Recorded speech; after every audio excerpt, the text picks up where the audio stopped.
We're in Williamsburg, Virginia today to help give back to the community. Here we're going to do some meal prep to help people who are going through homelessness. So let's go ahead and get to work.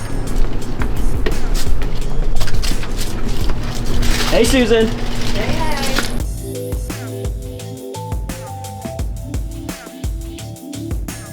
Here we go, 1001, let it go, and then see if 1001 is how many push-ups I can do.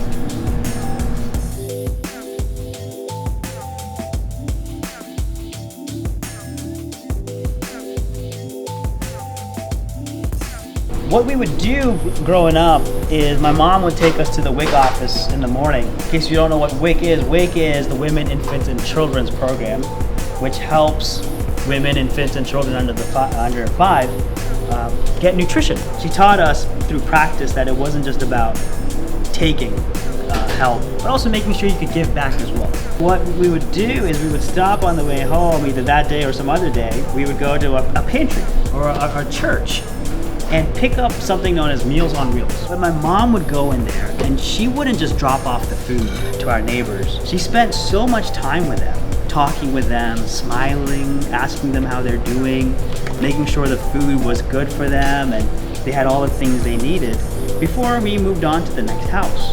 Our gold standard should be that nobody goes to bed hungry. And how do we use resources? How do we use government resources to make that happen? So it's no longer just, making sure there's a chicken in every pot and a car in every garage. It's making sure that none of our neighbors go hungry. And one of the best ways to do that is to make sure you know who your neighbor is. Look for our mutual aid, community fridges, food pantries, food banks, and just volunteer or donate money. And if you don't see one of those things near you, then the beautiful thing to do is be the people you are waiting for and start it yourself.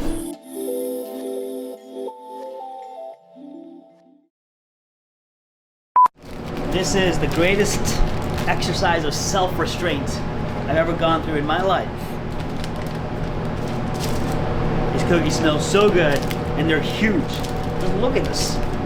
Look at that coffee, hand for scale. And in case you've never seen me in real life, I am 6'5", so these hands are huge.